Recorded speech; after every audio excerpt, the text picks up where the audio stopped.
The witness available? Yes, Your Honor, he's ready. The system's been tested that he can put slides up as well as they can be shared from the government or else with him.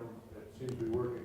So put something on the record. The prosecutor was nice enough to bring up that she had a case where it got appealed and overturned because a video or Zoom witness, they never put on the record that the defendant could actually see and hear that person. So we'd like to do that first. Okay. Does that meet your request? Yes. So, Mr. Desmulin, if you could you, you can hear me, correct? Yes, sir. Could you put your picture up there for a sec, or your face, I guess? Sure. All right. And for the record, Connor, you can see Mr. Desmulin, correct? I can. And you can hear him, correct? Yes. Okay. Jeffrey, if you will go back to that, the screen with just your name, the judge will bring in the jury and then ask us to call witness, and he's going to explain that we're calling you out of order. And then when I ask for your name, if you'll then come back up on the screen. Is that okay? Yes. Is that okay? Understood. All right. Thank you, sir. Do we need to put anything else on the record prior to bringing in the jury?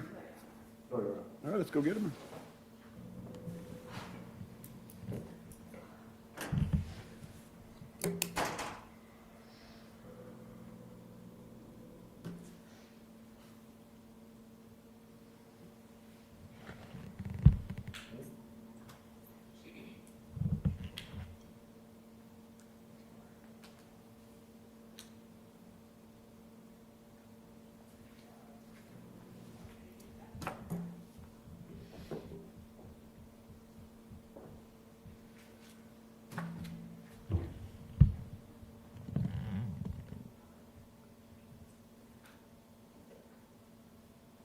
I didn't write on my calendar that we were having the judges' dinner last night. When I got home with 4:30, Sarah's just like, hey, come down, have a cocktail in my office. I'm gonna type that down.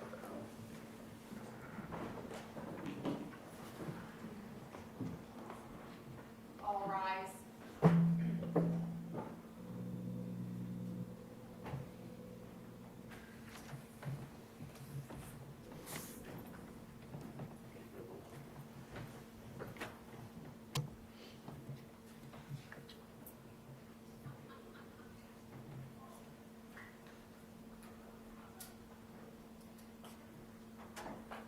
Everyone can have a seat.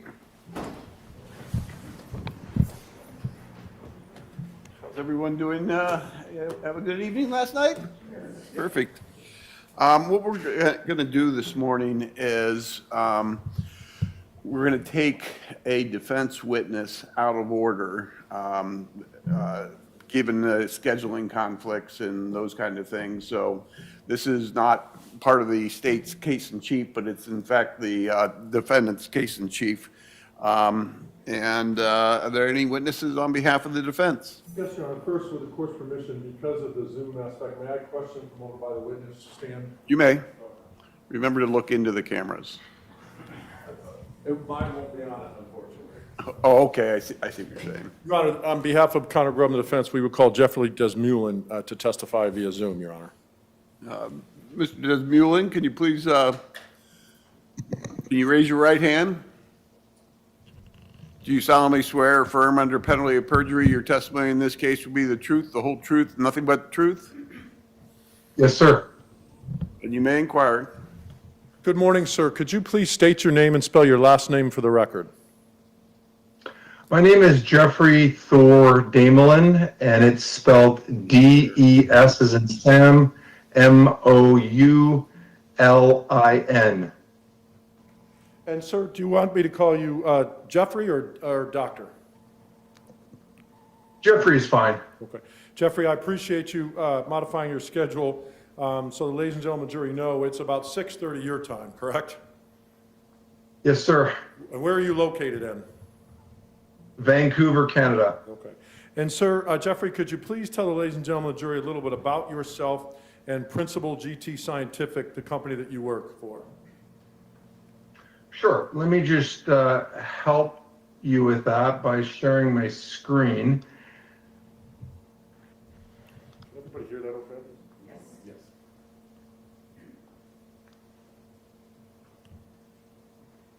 Okay, so I'm the principal at GTD Scientific, and our core competency is biomechanical engineering applied to several areas of practice. And what areas of practice are those, sir? Primarily litigation support, research, and training. And Jeffrey, in order to do that, and what skills or education and work experience have you acquired in order to pontificate or give opinions on those types of issues? Right, well, I have 2 degrees in kinesiology, which is the study of human movement, but it also covers the basics of human physiology and injury. And combining that with 2 degrees in engineering gives me the capability to apply engineering principles to understand how injuries occur in humans. And both of those, I was also the former, go ahead. in both of those concepts, when you say 2 degrees, that's where you get the doctorate degrees, correct, as well? Correct. I have an undergraduate degree, 2 master's degree, and a doctorate in engineering. Okay. And I interrupted you, and I apologize in advance because I may do that a couple times, as this is a bit of an awkward thing. You can't actually see me, correct? I can hear you very well, and I can see just portion of you, but it's okay. We'll get through it. I'll be sure to leave lots of time in between the end of your question. And so, sir, you were talking about the deadliest warrior concept. Correct. And some people may know me as the former science and engineering host on Viacom's hit show Deadliest Warrior, where I was actually chosen from 1,500 different applicants to test weapons of warriors that actually existed throughout history but never met on the battlefield until that show. It's a lot of fun, but for entertainment purposes only. Thank you. Jeffrey, with regards to what's the background necessary for professional licensing for an engineer and a registered kinesiologist?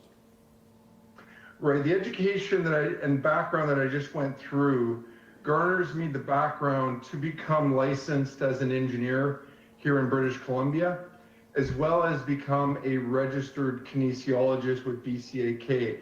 And that regulates me to be responsible to the public with my work product. And can you explain, Jeffrey, why in your field it is important the combination of kinesiology and engineering, and how do those 2 fields come into study in your analysis? Right, well, biomechanics is not a buzzword. It's actually a play on 2 different disciplines, and it's important to have command of both of those disciplines. So bio meaning a biological system, and mechanics meaning the application of mechanical engineering concepts. And having a strong root in both of those disciplines allows you to apply those engineering principles to the biological systems. And in this case, we apply it to both timing and injury analysis. Very good. And have you been able to and qualified to give an expert opinions, and if so, or excuse me, opinions with regards to these concepts, and if so, what courts and where? Yes, sir. Various courts across the United States, as well as the Supreme Courts of both British Columbia and Yukon, as well as the King's Court of Alberta. In the areas specifically biomechanical engineering, incident reconstruction, which includes shooting reconstruction, and of course, biomechanical testing. And I see that some of your education was both in Canada and in the United States. If you could elaborate on that. Correct. I have 3 degrees in Canada and 1 from Wayne State University, which is in the state of Michigan. You realize we're in Columbus, Ohio, right, Jeffrey? I do. I apologize.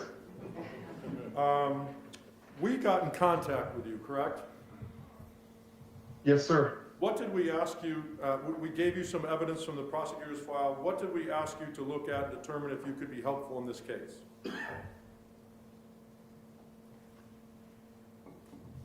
Yes, you did give me numerous discovery statements and body-worn camera.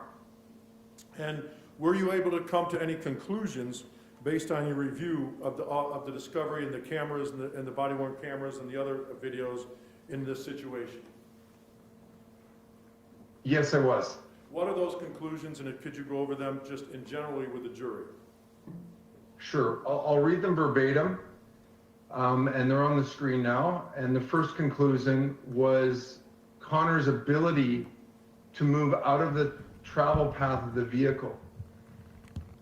It would not have been possible for Officer Grubb to react quickly enough after sensing continuous forward movement of the Lexus driven by Miss Young to move out of the travel path of the vehicle before his lower body was contacted by its front bumper. You mentioned a term continuous there. What did you mean by continuous? Why is that important in your analysis?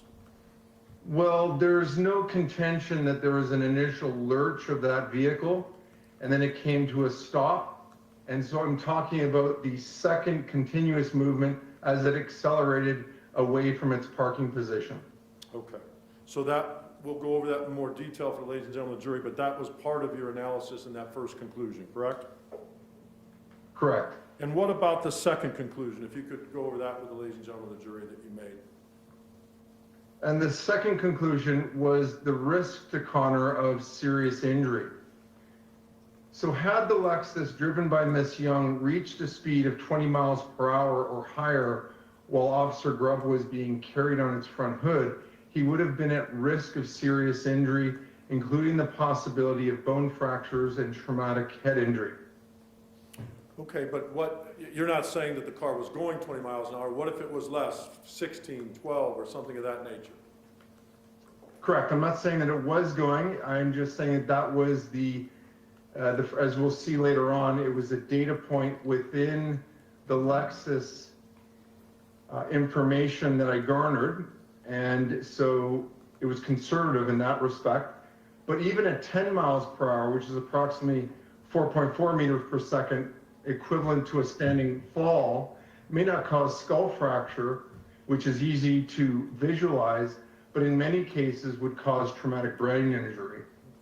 And that doesn't even take into account if someone trips or falls backwards, the weight of that vehicle could cause other types of serious physical injuries, correct?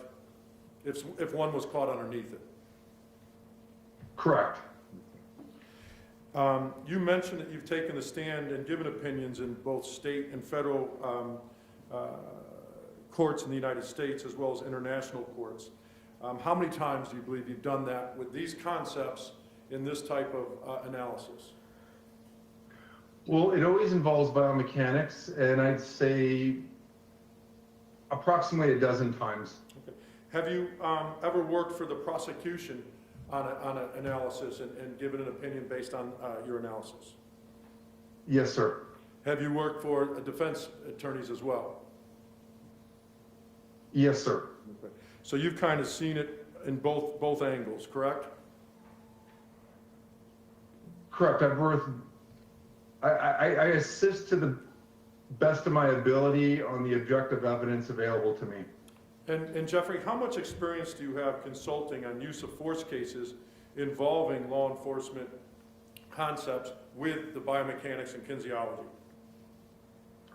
Right now, the practice consists of approximately 80% use of force cases involving police officers, and that almost always involves bodily injury and or homicide of some sort. Have you testified against police officers or done studies or reports against police officers? Yes, sir. I've been hired by plaintiffs' attorneys as well. And so you've also been on the analysis on defending the concepts for police officers and use of force analysis with regards to these issues, correct? That's correct. Okay. Sir, do you have any patents or trademarks in your line of work? I do. Okay. Could you briefly tell the ladies and gentlemen of the jury about those? I have a patent for a spinal treatment device, specifically for its firmware. Without getting complicated, I'll leave it at that. Okay. And then Obviously, I trademarked my logo of my company. And sir, have you been published in peer-reviewed articles in journals of biomechanics? Yes, sir, almost exclusively in the area of biomechanics, and of the peer-reviewed articles, there's over 50 now. Explain to the ladies and the jury, Jeffrey, what peer review means. A peer review is a process used by scientific journals where similarly qualified people will review your work and deem your work scientifically valid in a blind review to deem it acceptable for publication in that journal. Okay. And your conclusions today that we'll go into details about, they're based on a reasonable degree of scientific certainty in biomechanical fields, correct? Correct. And have you spoken at CLEs or seminars or conferences on biomechanics and kinesiology? Yes, I do regularly, and the largest one is the Daigle Use of Force Conference, where I do a keynote speech in front of about 1,000 law enforcement members. Okay. And how about in terms when you are analyzing a situation like this, do you ever have access or do you use research that might be appropriate in a case like this? And if so, could you tell the ladies and gentlemen of the jury about that? Yes. So this next slide categorizes some of the research out of the 50 that I mentioned that I think are specific to this file. And the first two are in the areas of modeling and police shooting reconstruction, which we'll cover in a minute, injury analysis, and I have other papers on injury analysis, but these ones specifically look at contusions and lacerations that are more specific to this file. And then the others are extracting biomechanics from video evidence, so various forms of photogrammetry. Okay. Now, I'm going to skip ahead a little bit, sir. When you are researching a situation, like what are you actually trying to identify, and what is your main goal, sir, in a case like this, with the information that you were provided? With the information I was provided is a key caveat, but with the information I was provided, I attempted to get the timing of the event so I could understand whether or not the officer would be able to get out of the way in time or not, and also look at a quantitative look at risk of injury. Okay, and those go to your conclusions. The timing of the event goes to conclusion number 1, and the risk of injury goes to conclusion number 2. That is correct. Okay, and do you have a methodology that you use, and if so, could you explain that to the ladies and gentlemen of the jury?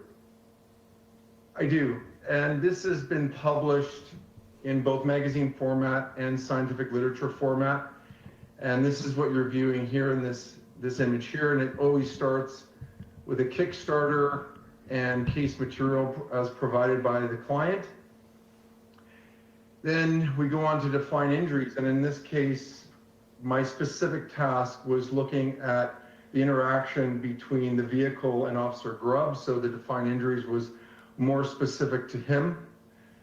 Then looking at defined dynamics, where I get a general overview of the information as provided without any analysis. So this is prior to analysis, but it gives you a general outline.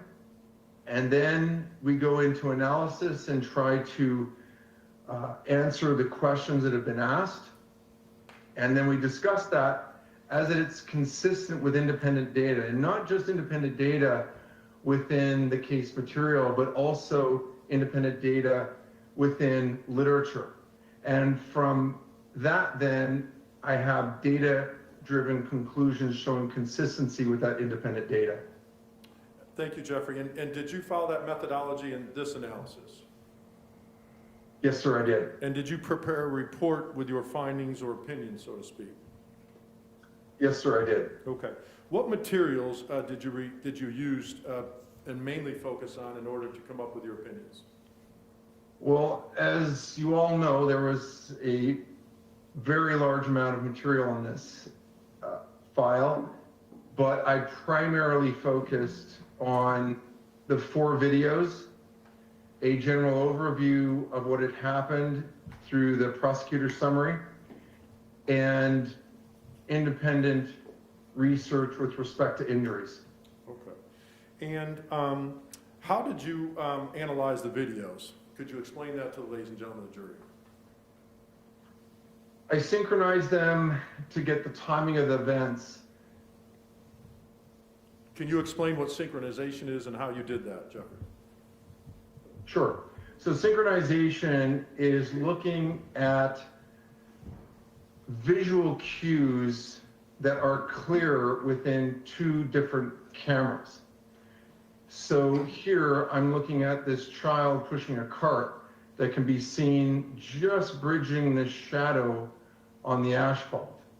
So I'll zoom in on this camera and zoom in on that camera. And you can see that the feet are still in the sun and the cart has now moved into the shade, giving a good indication this is the same frame across both views.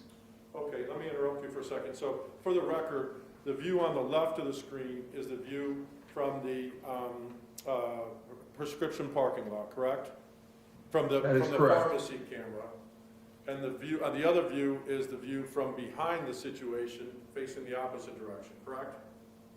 That is correct. Okay. Okay, so you're taking 2 different views, finding one component in there and synchronizing that point. That's the concept that you're doing there? That is correct. Now, in general, okay, I'm sorry. You did synchronization as well with the body worn cameras, correct? Correct. Could you explain that to the ladies and gentlemen of the jury? Sure. And so synchronization of the parking lot video to Officer Grubb's body-worn camera was also done through visual cues, and that was done through the Kroger employee, as you can see standing here.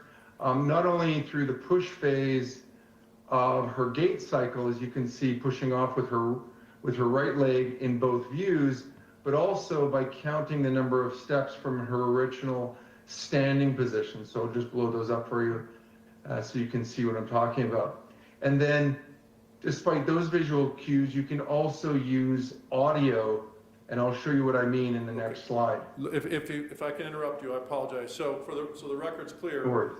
On the screen, the left video is Connor Grubb's body worn camera, and the video on the right is from the view at the Kroger parking lot, right? Correct. And both have a view of the Kroger employee out there, and so you're synchronizing when those steps match so that you can have another point to compare body worn camera to Kroger cameras. That is correct. Now, the body worn camera looks clearer than the Kroger views. Explain that to the ladies and gentlemen, why is that so? Correct. Well, the Kroger view was, first of all, running at a slower frame rate of 15 frames per second, but it's also of a lower resolution. So, Whereas the body-worn camera is a higher resolution and running at additional frames per second. at my understanding, the body worn camera is at 30 frames per second, so that's double than what the Kroger is. So are you saying that the body worn camera is catching more information or more detailed information than the Kroger at the slower rate? That's generally correct. I would say that the body worn camera has an average of 30 frames per second, as the Axon 3 is known to have a variable frame rate. All right, what did you do next, sir? So next, I put together a timeline based on all of this information. Could you explain that to the ladies and gentlemen of the jury? Sure. So what you're looking at here is key events that can be seen through these 4 videos and analyzed biomechanically through objective evidence up to the point of discharge. And so I start at the initial hand contact, which is approximately 2.5 seconds out. And what do you from mean, the what do you mean, discharge. I apologize, what do you mean by hand contact, the initial hand contact? Is that Officer Grubb's hand on the hood? It is. Okay, I'm sorry, I'll stop there. And we'll see that. No problem. And we'll see that in more detail in just a moment. Then we have the vehicle starts moving continuously, and we can see that. And then there's an impact with Officer Grubb, and then a ongoing carry of Officer Grubb. And then there's this depression of the hood showing mechanical linkage between the officer and the hood of the vehicle, and then finally the discharge of his firearm. But this sync point here is also a good example of, this is actually a point at which Officer Moynihan was trying to break the driver's side window with his pocket knife and was unsuccessful, but gave a very clear, definitive audio spike that allowed me to sync up the audio timelines as well. So Jeffrey, you're also not just doing the 4 videos, body-worn camera from Moynihan, Grubb, as well as the 2 Kroger videos, but you're also using the audio from the body-worn camera between Grubb and Moynihan in order to come up with a sync point, both audio and visual.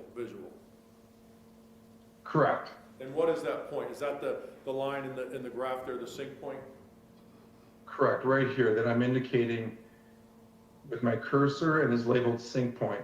Okay, all right. If you could continue, please. What did you do from there? Sure. So as you'll see here in the bottom left-hand corner, it's the same image as indicated in the timeline. And this is the frame in which I used to verify that hand contact. And this is Officer Moynihan's body-worn camera.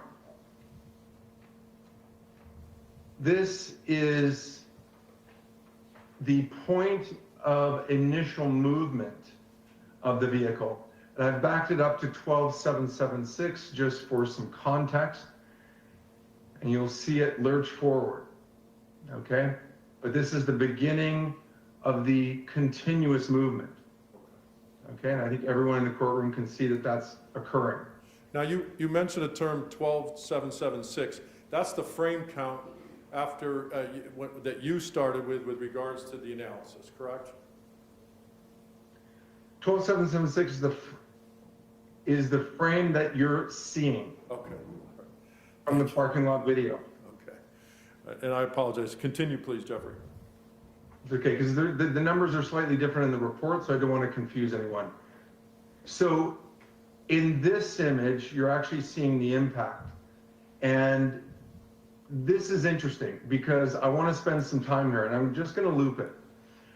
So we see the initial movement as we did before, but then have a look at Officer Grubb. I can tell you as a mechanical engineer that this is the classic movement of a linked mass system. Now, what do I mean by that? Well, think of his body as a series of joints with masses connected to them, okay? And according to Newton's first law, which is just very simply, an object at rest wants to stay at rest. It wants to stay in its position. So what's happening here? You can see that he's not bending forward at the waist. What's happening is he's contacting the front hood with his femurs. What follows is the pelvis. What follows is the lower torso. What follows is the upper torso, and finally his head, all wanting to stay in that initial standing position, okay? And we can see this in one other view. Continue. We'll have a look at that later. Okay. Now, back at that last screen, it indicates, sir, now, so help me understand that, so you're saying that because the body's connected a certain way and there's weight bearing on certain ways, that's how the body responds, because the body doesn't want to be moved, right? The body wants to stay still.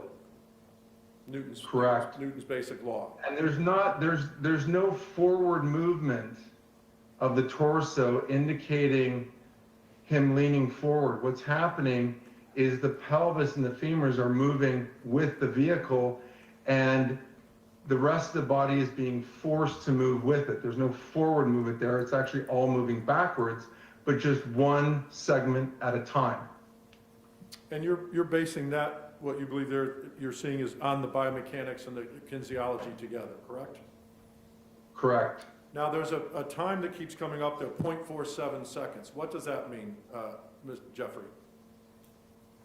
That's the time to contact, from initial movement to the time of contact. And to be clear, for the record, this is the initial movement of the second time that the car moves. Correct. Okay. The initial continuous movement to contact is 7 frames, which works out to be 0.47 seconds. Now, you indicated his torso stays where it is and mechanically wants to stay at rest. How do you interpret this, this concept, with his hand on the hood, and talk about weight bearing and load management? Right. So obviously his base of support is being moved. And so how does he need to deal with that? He needs to distribute that load somewhere else. And so what we see here, when I loop this video, you can see a very firm depression of the hood of that car, indicating a vertical load being placed down through his left arm, okay? But I would also suggest that there's load being taken up by the knees, the thighs, and the tippy toes. Why do you say that, sir? I don't think he'd be able to support all of his weight with his left arm in this position. It's not directly under his weight, but the rest of his body is under a lot of that front portion of the vehicle as it begins to move forward, as we saw in the last video. Sir, you mentioned earlier about the car carrying him. Can you go over your analysis with regards to that? Yes, sir. So here's the first view of it. And this is from the parking lot video. The rear portion of the vehicle starts to move forward. And we can see he's getting pushed. Inertia of that torso pushes him forward and towards the A-pillar on the driver's side. And the A-pillar is this pillar here, just happens to be on the driver's side. Okay? Yes, sir. Now, let's have a look at that from this view, where we're now looking at the front of the vehicle, and you can see Officer Grubb's left leg and right leg here.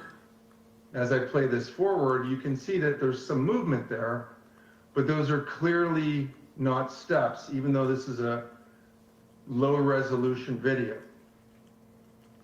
And there's one more place that you can actually see this, and that's in Officer Moynihan's video. And I'll draw your attention to the corner left side of the viewing screen when I play this, and I'll loop it. You can just see his right foot there that seems to be gliding across the asphalt in time with the vehicle, indicating that most of his weight is being taken up by the left hand, his hips, his thighs, his knees, and yes, a portion of it with his tippy toes, and perhaps transferring from his tippy toes back and forth, but certainly not stepping. Sir, if you could go back to the fuzzy one, my technical term, of the view of the carry, I think it was, yes. Now, is in your profession, and so yes, thank you for showing that again. So on that carry, in your profession, are there tools that could have been used by the investigators to perform a more clear analysis there, Jeffrey? Yes, absolutely. And I would have loved the opportunity to do this, but things like taking a scan of this area of the parking lot, not just where the vehicle was found, could have been used to do things like camera matching, inverse photogrammetry to get a absolutely correct, not only location of the body-worn cameras, but their orientation, which would give us a lot of information about the torso location and orientation of both officers within that scanned space. But you could also do what's called model-based image matching, which is details some of the publications that I showed you earlier, where it's a scientific method to place scaled models over a 2D view in order to place that model or that person in the 3D space.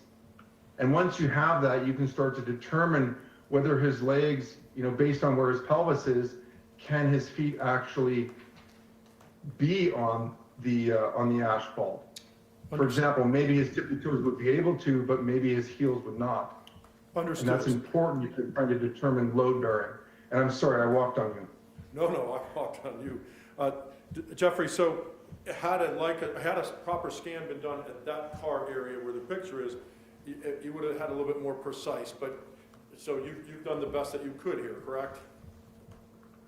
100%. This is a visual timing analysis. Now, based on your experience, did you prepare an animation that kind of substitutes for what you just talked about, or gives a better illustration of this? And if so, can you explain it to the jury how you came up with that? Correct. That's what you're seeing here, and I'll just loop this. Hold on, there's an objection. May we approach? Okay. You may.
May I proceed, Your Honor?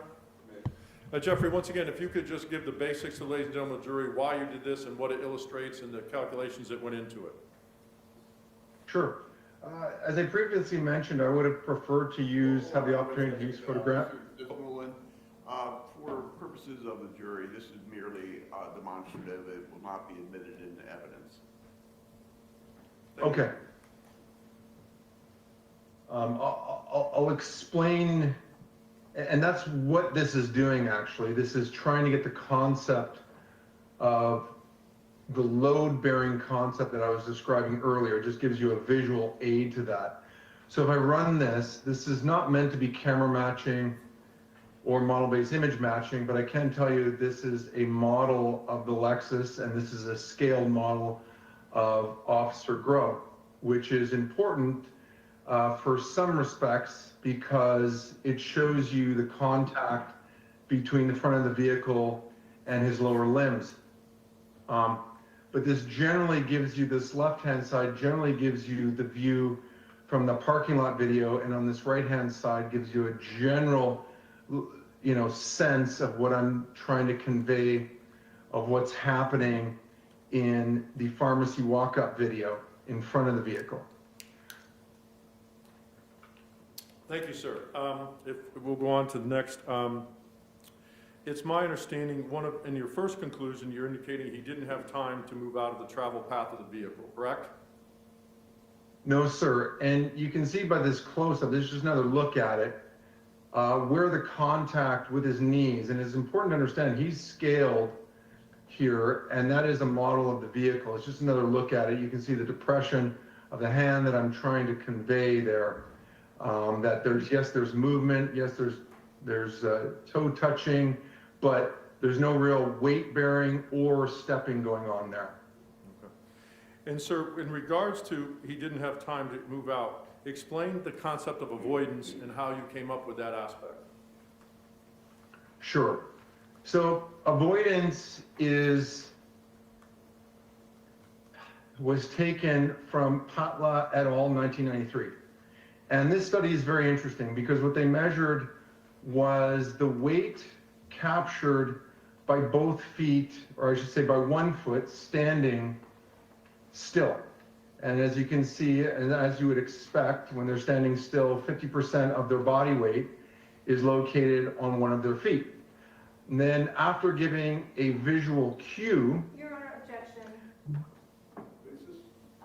This also was not provided to the state in the report.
May I proceed, Your Honor?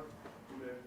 Jeffrey, we're going to go on this, and if you can, narrow it down to why mathematical in this study comes into play as to why Connor Grubb didn't have time to get out of the way of the Lexus using the math as well as the size of the Lexus and the time frame he had to respond of 0.47 seconds. Explain that to ladies and gentlemen of the jury. sure. Pala et al. 1993 is actually cited on page 31 of my report. This is a figure. This is figure 2 from that publication that's cited there. And using this information, it gives you not only the reaction time of someone who is young, but it also gives you the time for their ability to transfer the weight and actually lift their foot to take a step. So and that's what this reaction time plus weight transfer time is, only the ability to lift up a foot. Okay, and so the times that we're actually looking at are on this side, which is figure 3 of that same paper that I'm citing on page 31 of my report. And obviously you wouldn't want to, take a front step if a car was coming at you, or take a back step. So I used the numbers from the side step, and I used the youth subjects because they are quicker. And so if I add the reaction time, which is roughly 200 milliseconds, and I add the time to lift, transfer the weight and lift the foot, it's about 330 milliseconds. Adding those two together gives me 530 milliseconds. And we saw earlier that from the start of continuous movement of the vehicle to impact was 0.47 seconds. So in other words, there was no time for Connor to get out of the way in that position. So what you're saying is, based on the studies and the math that you've done, a younger person would be able to take some type of step, either sideways or the other way, in 0.53 seconds. That's what those two charts add up to, correct? Correct. Okay. Now, so because 0.47 is less than 0.53, don't go back, sir. Don't go to that one. We'll have another objection. So because of that, sir, 0.53 is greater than 0.47, but 0.53 is to take one step, correct? Correct. In And your you need 2 steps Right. to get out of the way. Why do you need 2 steps in this situation to get out of the way? That leads me to the next slide. We're not going to go through that slide because there'll be an objection, but go. May we proceed, Your Honor? Go ahead, Jeffrey. Okay. Then we have So what you're seeing here is the model that I created. The Lexus. Take the slide off just so we can get. I'll just go back to this one. How wide is the Lexus? Half of it is 91 centimeters, I believe. So from the center of the car, the hood, to the end of the right side is 91 centimeters, correct? Approximately. Okay. So in order to clear 91 centimeters, how many steps would Connor Grubb had to take to avoid the car? He would have had to take 2 steps because, according to Lee et al., and using his height, his weight, and his age, his step length would have only been 73 centimeters. For 2 steps. Thus requiring 2 steps to bridge the 91 centimeter deficit. How about, Jeffrey, if the car was turning kind of to the right-ish or wasn't coming directly at it? Would that affect change your opinion on avoidance? It would be minimal because of the closeness between him and the vehicle. It would be a marginal difference. Okay. Thank you, sir. I want to go. Did you have the opportunity to move forward to review some of the pictures and injuries or abrasions that Connor Grubb received? Yes, sir. Could you go over those with ladies and gentlemen of the jury? And what significance and what significance they are to you, and how you used engineering or biomechanical issues to analyze those? Right. So now we get into injury biomechanics, and what Connor is showing you here is some abrasions and scrapes on his, shin and knee area. And so what I'd like to show is that these are in fact consistent with the mechanics, okay, the engineering principles in order to cause these abrasions. Okay, so when you're talking about abrasions, the location is self-evident. And we know that there was a contact between something and his leg at this point. And I showed you earlier that this scaled model and the scaled model of the officer and the scaled model of the Lexus shows there'd be contact between the lower limbs. And so that is consistent. The direction, we also know, and we saw in the video evidence, that there was tangential motion between Officer Grubb and the front of that vehicle as inertia pushed him towards the A-pillar on the driver's side and eventually off the hood. Now, in order to make this happen, you need a magnitude of that load that is sufficient to cause perpendicular force necessary to cause friction, right? It didn't just glide over without any perpendicular force. We know that there was contact there, and that is consistent with the low velocity impact at initial contact would have given that sufficient perpendicular force necessary to cause the friction that when he moved tangential to the hood of the vehicle and the bumper, it would cause the friction necessary that would be consistent with injuries like this. Okay. So in general, going back to recap conclusion number one, he did not have time because he only had 0.47 seconds till contact, and because of his size and the size of the car and the closeness of theirs, he was not able to take the necessary steps to get out of the way, correct? Correct. All right. Now, with regards to your second conclusion, you did a injury risk analysis, correct? I did. Please explain to the ladies and gentlemen jury how you reached that conclusion. Okay. With any moving mass, it has a momentum, and it's just very simply, if you think of a weight times its velocity, okay, times its speed, that is its momentum, okay? And when that object is stopped, either landing on the ground, butting up against a curb, hitting a wall, hitting a parked car, okay, that momentum has to stop, right? And therefore, we need to apply a load to that moving mass in order to stop it. And so that's the calculation that I did. Only using 20 miles per hour as an example because it was the first data point from the data available for that vehicle, and then multiplying it by his overall weight over a time period of approximately 150 milliseconds, which is actually quite long for an impact, say against a rigid object, but that's the number we used. And the average of that load turns out to be 5,813 newtons. Now, don't get caught up too much with the units. That's just over 1,000 pounds, but that's average. On an impact like this, the force profile is shaped like a pyramid. And so the average of that pyramid, or I should say the peak of that pyramid, is typically twice the average, okay? And so that's what you're seeing here, the potential. We don't know how he would have landed, we don't know what he would have impacted, but the potential to have over 9,000 newtons of peak load was present at that speed, okay? And this is not just falling from the hood of the car.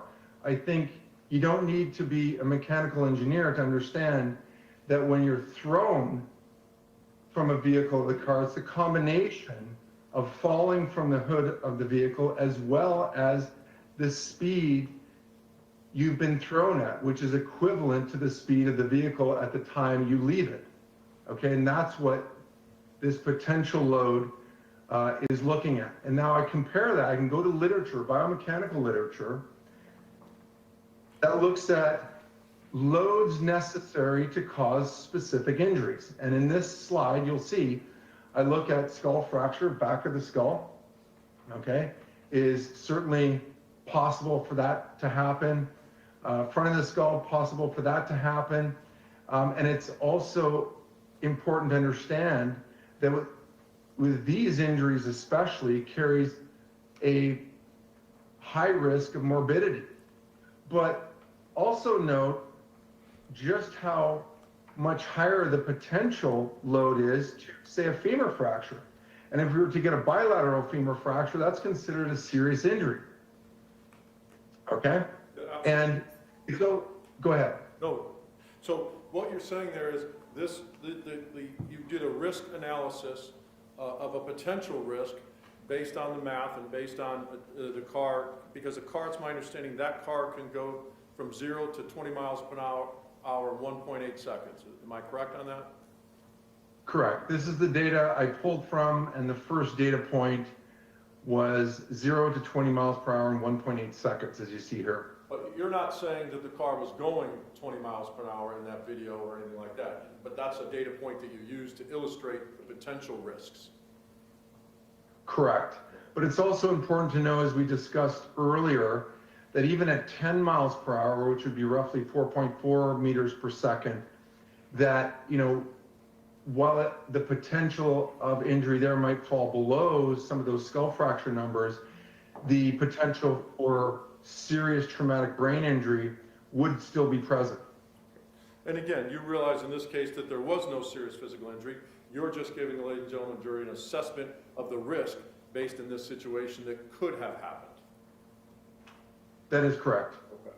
And sir, I want to change a little bit.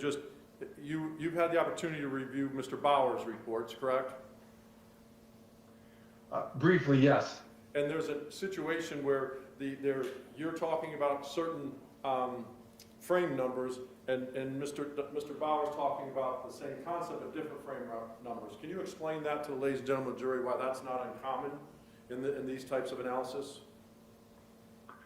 Right. When you interrogate a file, You said interrogate. there is interrogate, correct. That's just the term of art for forensically valid software that can read various video files. From there, it will provide you the number of frames, and you can look at it either through the metadata, or you can output the images, and it will assign a frame number to those images. And but obviously, with video files that are 15 minutes long and running at 15 frames per second, you get a lot of images. And so the interrogator, or the person using the software, will kind of select a segment, if you will, and pull it out. And so there's I suppose, a susceptibility to make errors in that case, or in the sense that frame numbers might be off by a few, but the sequence, I think, is the same, and I don't think we're getting any pushback on either side from what actually happened and the time frame between major events of what happened, although frame numbers can sometimes be slightly different. Thank you. Jeffrey, could you go back to visual slide number 11 that you put up before with regards to the synchronization of the 4 cameras and the sounds? This one, oh, sorry. No, the next one, I'm sorry. One here? One after that. Yes, that one. So in that chart, sir, again, to go over that for the ladies and gentlemen of the jury, the 2.5 seconds where the initial hand is furthest to the left in green, that's from the time he placed his hand down until the shot occurred, correct? Correct. Now, go two over to the yellow with the car. That 1.6 seconds, that's the time that from the continuous movement, right, until the shot. This one here? No, the next one over. Body impact. I'm sorry. Yeah, exactly. That's from the time he was impacted to the time of the discharge, approximately. So that would be 1.6 seconds to decide whether or not to discharge. Correct. I think he waited as long as he could. All right. And sir, both of your conclusions were based on a reasonable degree of biometrical certainty, scientific certainty, as well as kinesiology, correct? Yes, sir. May I have a moment, Your Honor? Jeffrey, that's all the questions I have for you. The government's going to have some questions for you now. Thank you. You're welcome.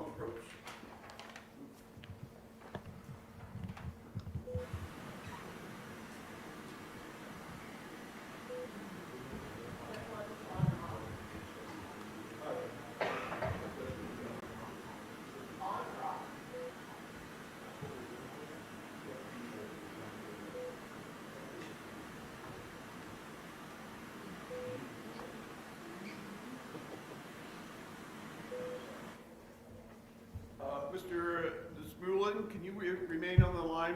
We need to take a 15-minute jury break. Of course. Okay, you can bring down the screen.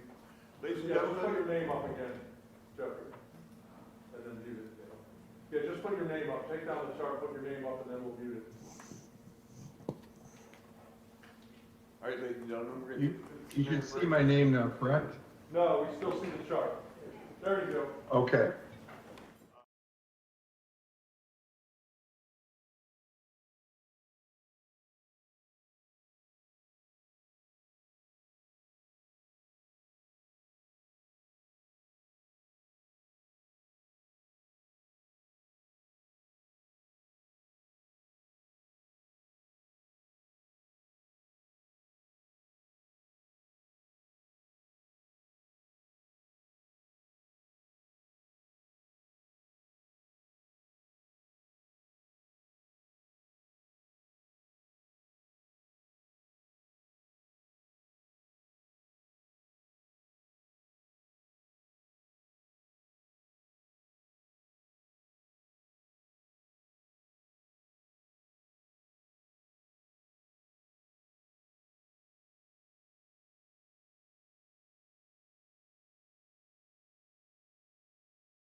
Desmulin, you're still under oath. Mr. Desmulin, you're still under oath, okay? Understood, Your Honor. Any cross-examination on behalf of the state? Yes, Your Honor. Sir, my name is Erin Claypool, and I'm one of the prosecutors representing the state of Ohio. I have some questions for you. First, can you pronounce your last name for me? Damelin. Thank you. And you're in Canada right now, sir? Yes, ma'am. And you are from Canada. Have you always lived in Canada? No, ma'am. I lived in various places throughout the United States. California while I was filming on the show, and then in Michigan, sorry to say that word again, but in Michigan while I was going to school there. With respect to your October 8th, 2025 report, can you tell me where in that report is the word avoidance actually show up?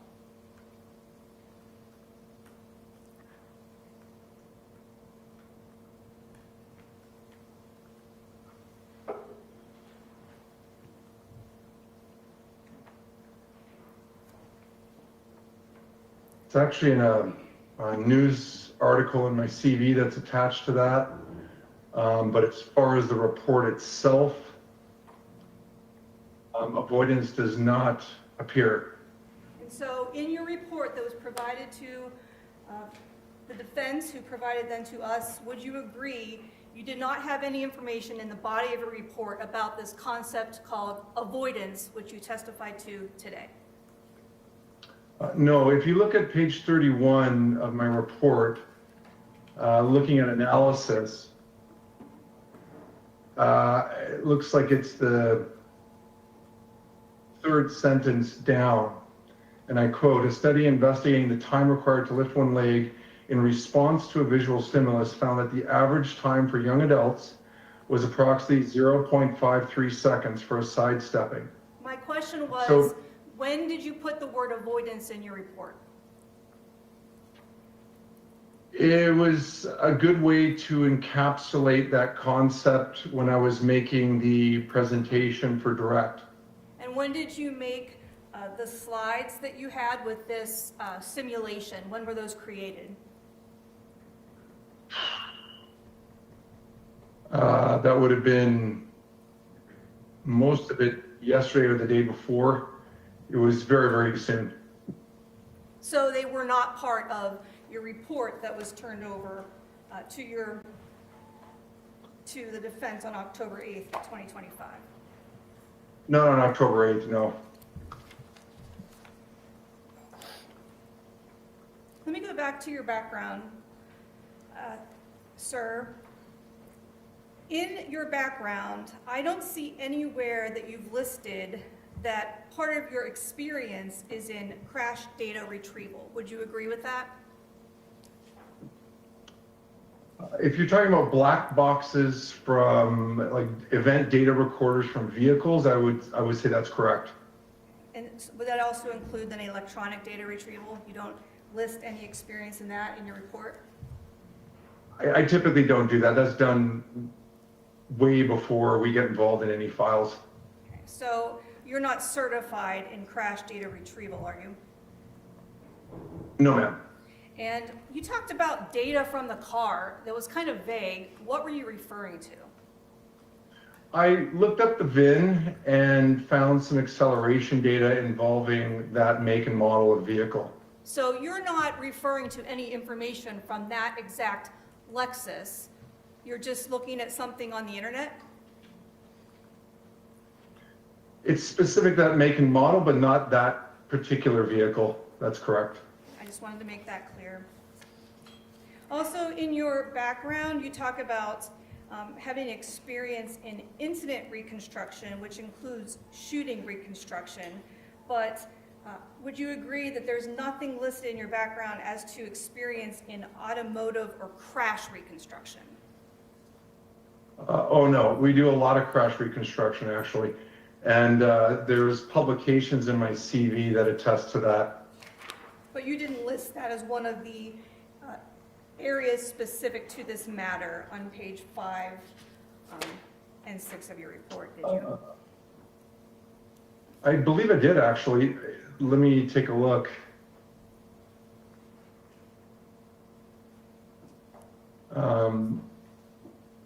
First of all, I should point out it is listed in my CV. Second of all, on page 5 and 6, there it is. 1, 2, 3, 4. The 5th publication down on page 5 says combining virtual crash and Matty mode to reconstruct motor vehicle collision dynamics and assess injury risk to occupants, and that was published in the International Journal of Crashworthiness. In the area on page 5 where you list additional expertise specific to this matter and you include specific topics, are the words accident or crash reconstruction listed?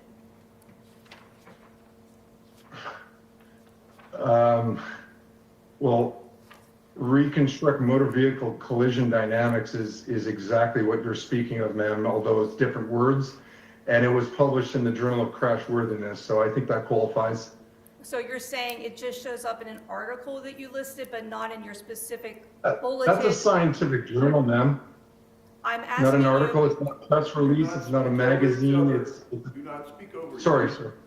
I'm asking you, in the specific bulleted list of experience that you thought applied to this case, you did not list crash or accident reconstruction, did you?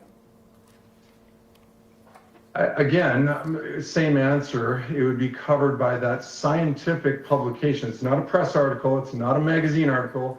This was peer reviewed by other crashworthiness people, deemed valid and useful to the public who perform vehicle collision dynamics. Okay, so you're saying listing the article covered the topic you chose not to put in the bulleted points of your experience, specific to this matter on page 5. Can you repeat the question? Are you saying that your answer is you listed it in an article, but would you agree you did not list it specifically in the bulleted points on page 5 as additional expertise specific to this matter include? It's not listed in that bulleted list, is it? Okay, I see what you're saying. It is listed in that scientific article, but not listed in the above bullet points, but is listed in my CV, which is attached to the report. Now, you mentioned in your report, and you talked about it today, about relying upon a prosecutor's summary as one of the bits of evidence that you were provided with, evidence or discovery. I just want to be clear, that prosecutor's summary, that is actually a report written by a BCI investigator. Would you agree? I believe it was, yes. That's not some report that anybody sitting here at the table provided to you. I just want to make that clear. Would you agree with that? Oh, I see what you're saying. Yeah, no, I agree. That was case materials that I received from either Mark or Caitlin.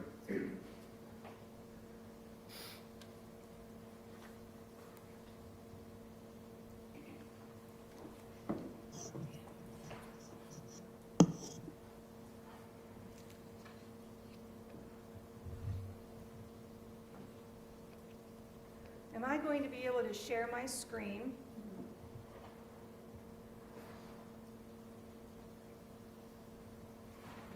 I am.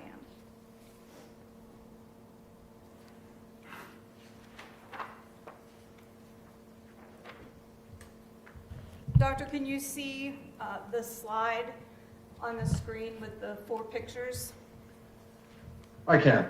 And I believe that this is the same as what you provided on page 23 of your report. I've just added States Exhibit stickers to each of the 4 photos. So can you see that that's been added to the photo you used in your report?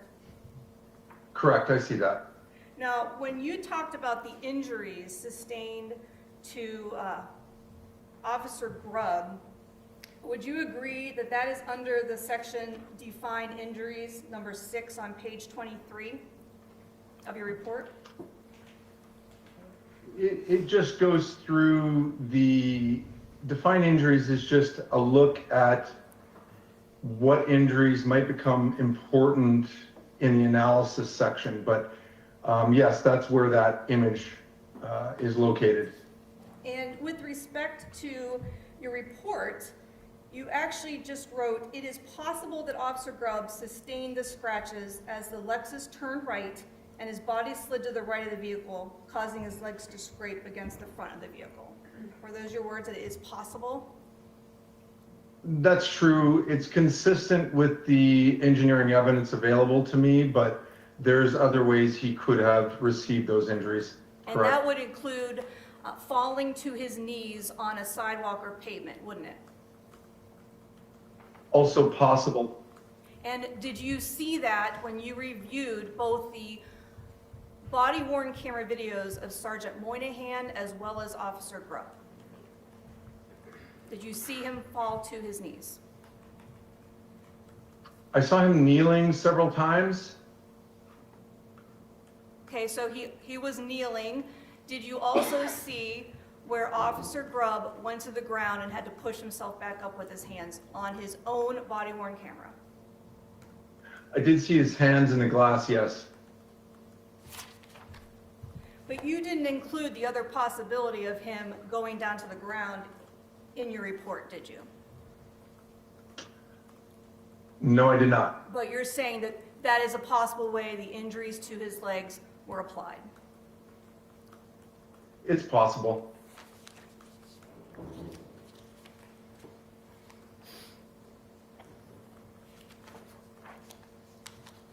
Now, continuing on with the pictures that are before the jury and you, in your report, do you specify what area of the leg these injuries are applied to?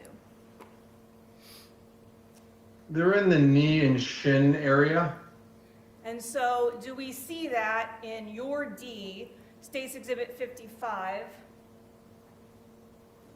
Do we see this? My cursor's not showing up on the screen, but would you agree in your D, State's Exhibit 55, there are injuries to the knee of Connor Grubb displayed in that photograph? Yes, I would agree with that. Over the kneecap and over the tibia And on the shin. from the review of the body-worn camera of both Sergeant Moynihan and Officer Connor Grubb, would you agree that Officer Grubb broke out the driver's window that was glass? Yes, I believe he did. And would you agree then there was glass on the pavement as a result of that action? Yes.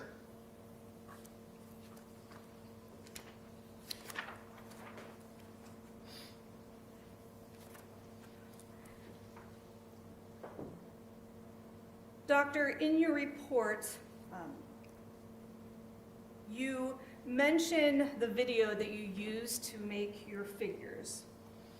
Would you agree that you generally call it the Kroger parking lot surveillance, but within the report, in the figures, you didn't distinguish between the RX walk-up versus the parking lot video? I'm pretty sure I did. Okay, so in the figures Now themselves. you can see, can I just answer your question fully? On page 24 in Defined Dynamics, first sentence, video from Kroger surveillance cameras of the parking lot and of the pharmacy, and I quote both of those videos, captured the incident. So I have delineated them.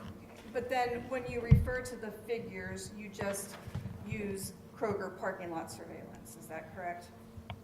Like, for example, on page 26, figure 5, those pictures are actually from the RX walk-up. Would you agree? Correct. I would assume that someone viewing that figure would understand it's the RX walk-up if they understood it was from the front of the vehicle. And since you referenced the page 24, you said that when you analyze the video and you synchronize the video, would that require a software package to accomplish that? It doesn't always, but it's prudent to use forensically valid interrogation software like Input Ace or Axon Investigate. And you used Input Ace in this case, is that correct? Yes, ma'am. Wouldn't you agree that the current version of that software is actually the Axon Investigate? They've purchased that software, yes. That was back in 2021 they purchased it? I don't recall the year. Okay, so Axon then put out a new video software package in 2022. Did you use that in your synchronization in this case? No, ma'am.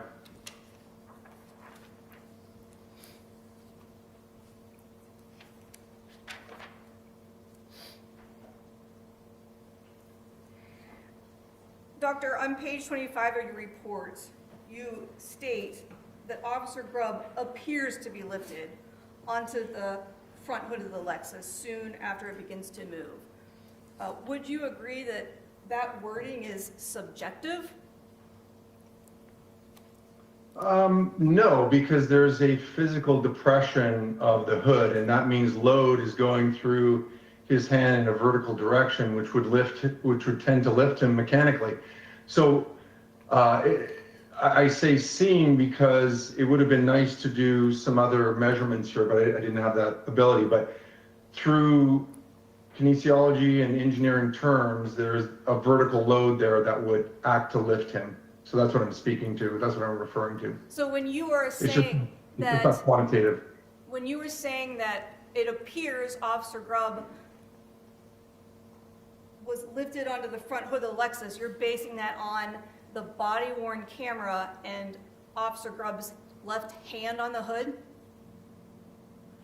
In that particular sentence, yes, but then obviously I put together the full picture with the other views of what happened, and then of course the animation to kind of communicate the concept. And that would be the animation you created last night?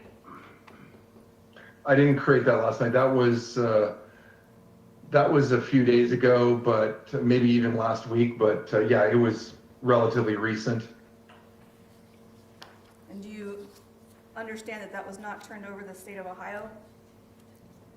Your Honor, again. I didn't know that. Objection to the question of, overruled. If you can answer. I wasn't aware of what or when things get turned over. I think you would agree with me. In your report, you do state more than once that the Lexus was turning to the right. Would you agree with that? Correct. And I think Yeah, at nobody's one point, disputing that. at one point you even said sharply to the right. Would you agree to that? I would. That's not in dispute.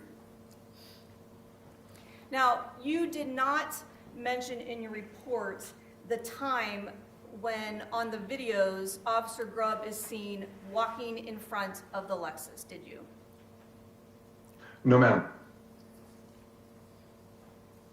And your starting point then is what?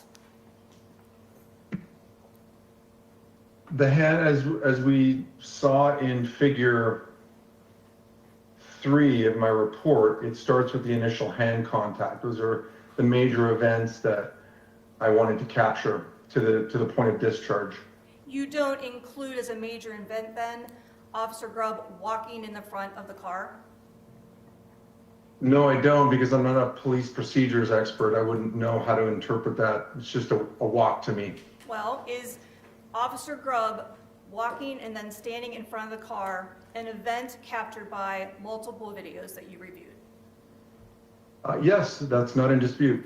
And you did not include that in your timing of your report, did you?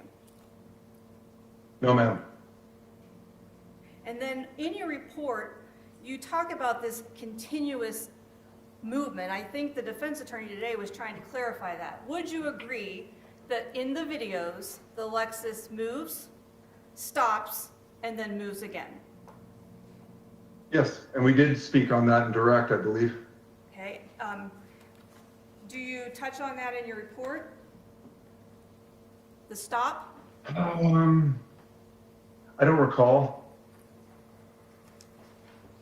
I think where I'm referring to it is where I'm constantly saying continuous forward movement. So I'm clearly talking about the movement that is that ends up hitting him and carrying him, not the initial lurch forward prior to the hand on the hood. So again, your starting point is not the beginning of the first movement. You start it after that. Yes, And that would give you a shorter time frame then, wouldn't it? I suppose, how far back would you like to go? I mean, it would, depending on where you choose to start the analysis, yes. Let's talk about speed. I think you already conceded this in direct examination. There's no evidence to support that the Lexus reached a speed of 20 miles per hour. Is that correct? No, ma'am. And would you agree that from the original position of the Lexus in the parking spot to where it came to rest against the wall of the Kroger, that car could not have reached 20 miles an hour during that distance, could it? No, that it very much could have. As I showed, the data that I showed you, it can go from 0 to 20 miles per hour in 1.8 seconds. And it starts moving 2 seconds prior to discharge. So there was time for it to continue because he was still on the hood at the time of discharge. You're saying So he's yes, it could. on the hood. Which video shows him on the hood?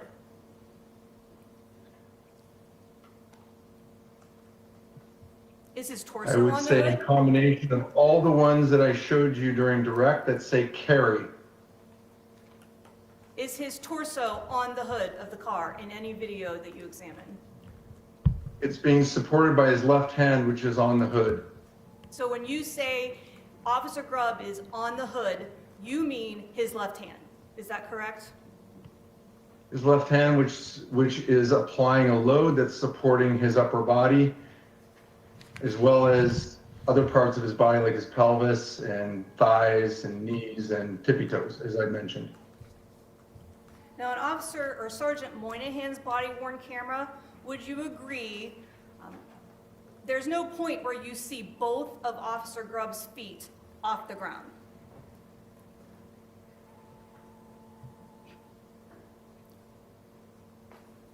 I think the resolution of the pharmacy walk-up video is just too poor to see that, which is why a scan and mall-based image matching of what we do see in the bodywork cameras and in the parking lot camera could detail a lot. Right, I don't know what it would question- show, but I think it could resolute that. My question was Are you gonna walk about... over me? Yes, I was talking over you because my question... Connor, can you finish his question, Your Honor? Just ask another question and don't talk over a witness. Okay, Your Honor. Doctor, my question was, on Sergeant Moynihan's body-worn camera, can you ever see both of Officer Grubb's feet off the ground? Well, no, because you can only see his right foot at one point.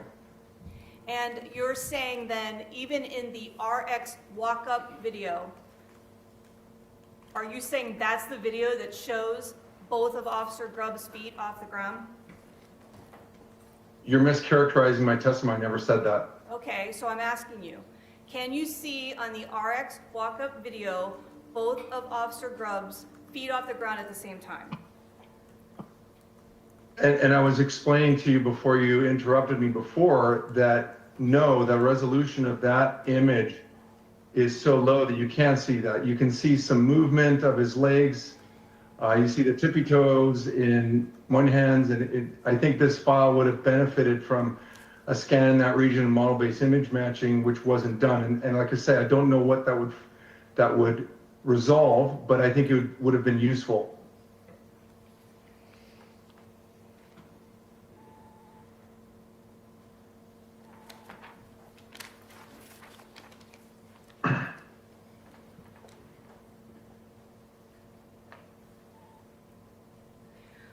Would you agree in your report you don't have any topics listed as perceptual anticipation. I don't know what that is. Okay. And that Inside is, somebody's head, it's not observable. so you have no training in human performance then, is that correct? Human factors, yes. The perceptual anticipation, no. And I would say it's not observable. If it's not observable, it's not something that I pay attention to.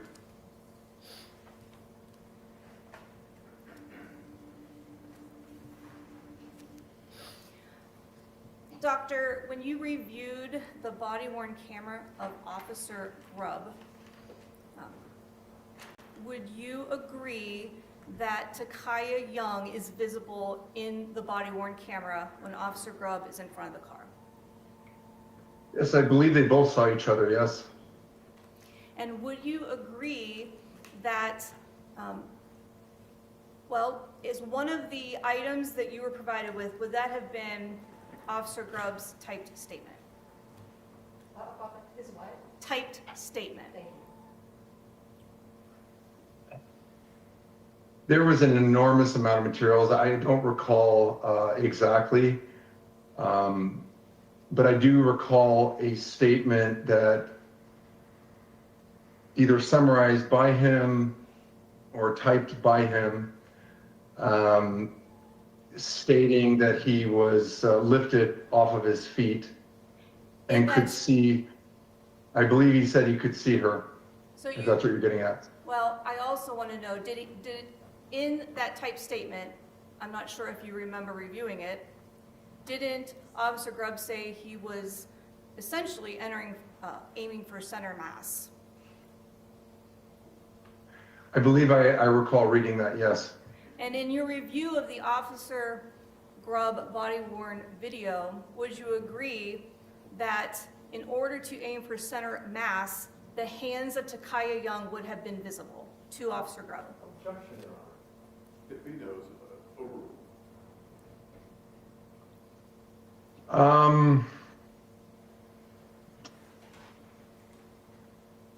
Well, let me ask you this to be more fair. Sure. In the video of Officer Grubb, did you see Takaya Young's hands on the steering wheel? I recall seeing one of them. I believe it was the left hand. Would you also agree that a hand or hands on the steering wheel would have been in the same view as the center mass of Takaya Young?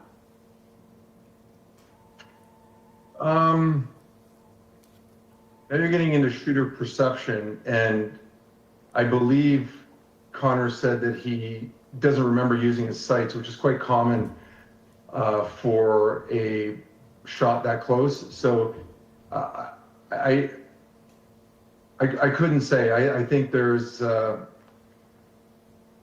lot going on. There's a gun in the way. There's a moving vehicle. There's moving hands. Whether or not he saw them or not, I don't know. Okay, but the placement of Takaya Young, her body, and her hands, that is captured on Officer Grubb's body-worn camera. Would you agree with that? I recall seeing one of the hands, yes. And is it your testimony that Connor Grubb wasn't actually taking steps to match the car's speed and direction? No, I don't believe that to be true.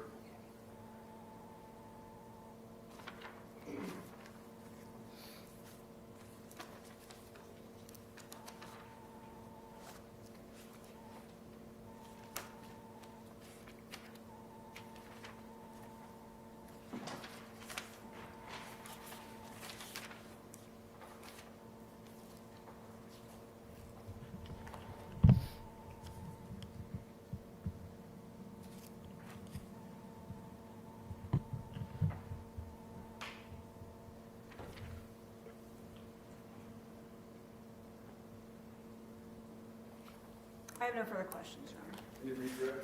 May I proceed, Your Honor? With the court's permission, I'm going to do it from the elbow. So Jeffrey, your doctor can see. You can see me, correct? I can. Let's start where the prosecutor left off. When you watched the video with body-worn camera of Connor Grubb, how many times did you watch that, doctor? At least a dozen. How many times did you slow it down frame by frame? Actually, not too many. I extracted the frames and looked at the frames frame by frame. Okay, so you looked at it frame by frame over time, over dozens of situations, correct? Reviewing it, right? In the analysis, correct. And you were able to observe things based on those dozens of times looking at it. Connor didn't have that opportunity to look at it a dozen times, did he? No, sir. Connor didn't have the opportunity to go frame by frame, did he? No, sir. And you have no idea what Connor saw in that situation other than the report he wrote, correct? Correct. And in fact, you don't even interpret what someone's potential intent might be because that's not, you can't observe someone's intent, correct? I would agree. Do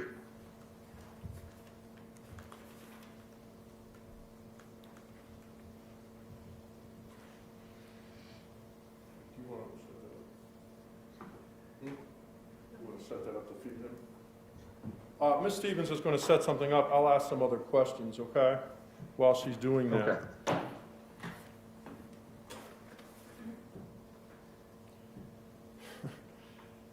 Doctor, does it change your opinion that you used a 2021 technology versus 2022 technology in any way, shape, or form of what you observed based on your expertise and your two conclusions?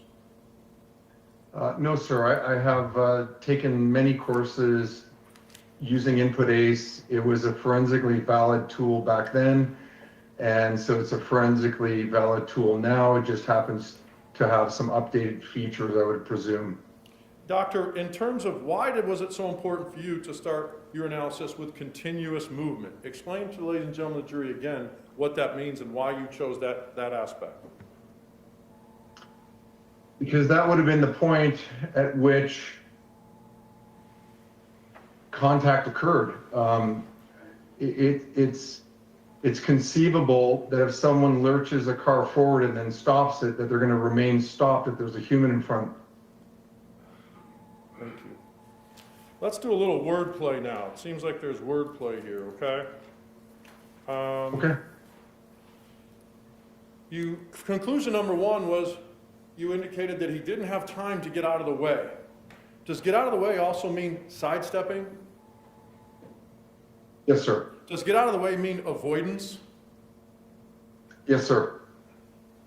Does anything in your report or your scientific conclusions have any bearing on the term avoidance versus getting out of the way and things like that? Correct? Correct. In your world, is a crash reconstructionist the same as a vehicle reconstructionist and the dynamics of it? Yes, sir. Do they mean the same thing? Yes, sir. How dare you not use the words that the prosecutor used? Are you aware of that, sir? Are you required to use the words the prosecutor uses? I'm not. You're the expert in this field, not us, correct? I'd like to think so, with 15 years of experience in education. The prosecutor indicated you didn't put all the unlimited possibilities with regards to those injuries on the shins, right? Right. It was consistent with what I was analyzing, and I did use the word possible. If you take it in a vacuum and you say, hey, how can these be caused in and of itself? There could be possibilities of different things, correct? Of course. If you add to it the video of him being hit by the car that's on there, as well as his statement that he got hit by the car, do you use your common sense to say, yeah, that's what happened, right? It's consistent with that information, yes. And consistency in your analysis and engineering and your expertise is corroboration, correct? It is. Cooperation and consistency is not a coincidence, correct, doctor?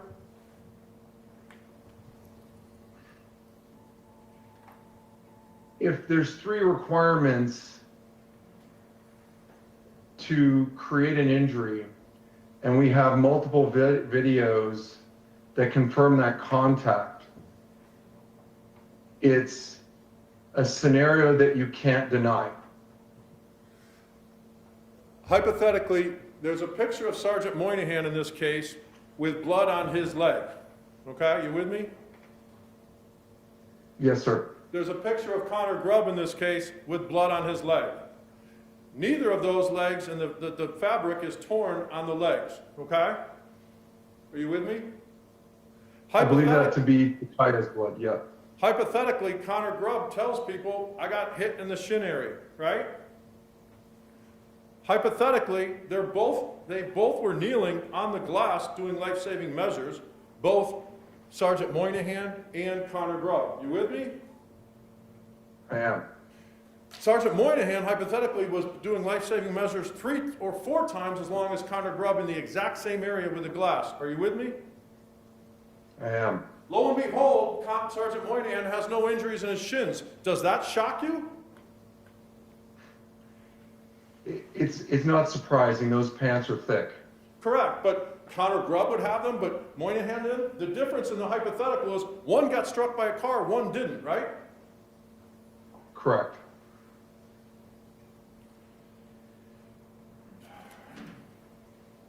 Yeah, the first and the second one, yeah.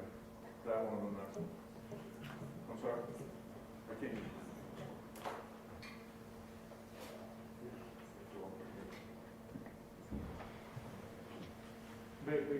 We're going to share something with you, Doctor. Can you switch it to her computer?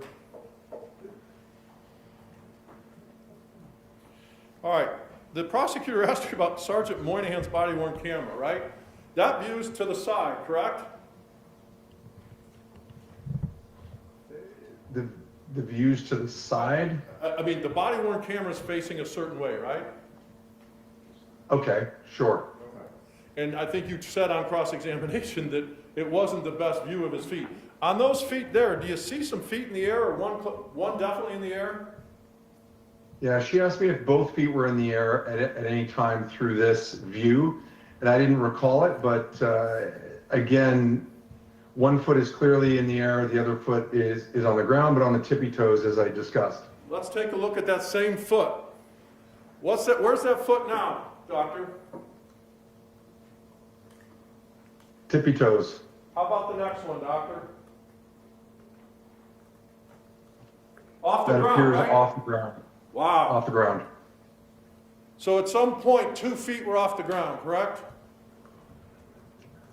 At some point, I just didn't observe them at the same time. Understood.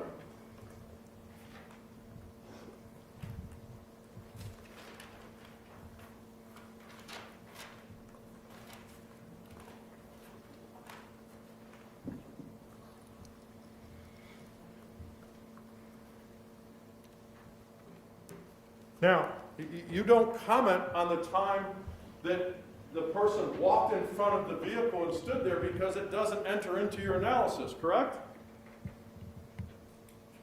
It's not biomechanically meaningful for what I was asked to determine. And again, for the ladies and gentlemen of the jury, would you go over both of your conclusions based on your experience, what you were asked to do, your educational background, and your expertise? Sure. The first one is about timing and the ability to move out of the travel path of the vehicle. So I'm just going to read verbatim here. And again, please don't use the word avoidance, okay? Please don't use the word Objection, avoidance. Your Honor. That's the question. Go ahead. It would not have been possible. It would not have been possible for Officer Grubb to react quickly enough after sensing continuous forward movement of the Lexus driven by Miss Young to move out of the travel path of the vehicle before his lower body was contacted by its front bumper. So from prior to the bumper contacting him, there was 0.47 seconds, correct? Correct. And the study showed that a young person can take a step in 0.53 seconds, correct? Correct. A single step. And half the width of the Lexus was 91, correct? Correct. And so in order to get past 91, you got to take at least 2 different steps based on his side and weight, correct? Correct, which was 73 centimeters. So it's not that complicated, right? There wasn't enough time based on the studies and math and the videos for him to get out of the way, correct? Correct. And your second opinion, sir? It was about injury risk analysis, and I quote, had the Lexus driven by Miss Takaya Young reached a speed of 20 miles per hour or higher while Officer Grubb was being carried on its front hood, he would have been at risk of serious injury, including the possibility of bone fractures and traumatic head injury. And again, that's a general statement, and you started with 20 miles per hour because that make and model can go to from 0 to 20 in 1.8 seconds, right? Correct. 1.8 seconds fits into all of these equations, correct? And your time frame that you created, right? It does. It was possible for that to occur. But you're not telling the ladies and gentlemen of the jury that based on any data from the car or anything, that it was going 20 miles an hour, correct? Correct. Even at half of it, or 6 or 8 miles an hour, based on the expertise that you have, there was a possible risk of a serious physical injury, right? Correct. Real simple. Yes, being hit by a car that's moving, regardless of the speed, there was a possible risk of serious physical injury, correct? It's obvious, yes. Doctor, I appreciate your time, and I thank you for being early for this and accommodating both of our schedules. Thank you so much. Any questions? Thank you for taking me out of order. Have a good day. Hold on. There may be more questions. Oh,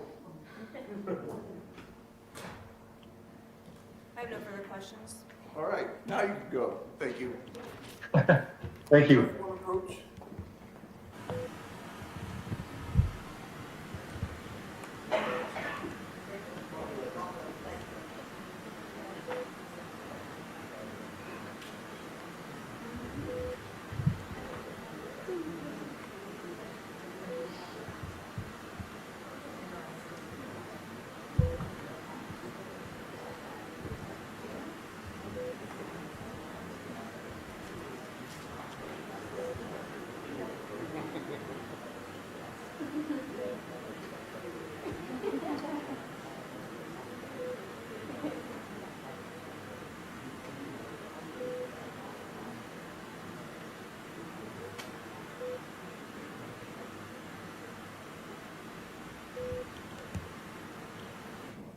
All right, ladies and gentlemen, we're going to take our lunch break a little bit early. Do not discuss this case among yourselves. Do not permit anyone to discuss it with you or in your presence. It is your duty not to form or express an opinion on the case until it is finally submitted to you. We get back here about 1:15, and then we'll start back at 1:30. All right. We'll have a nice lunch.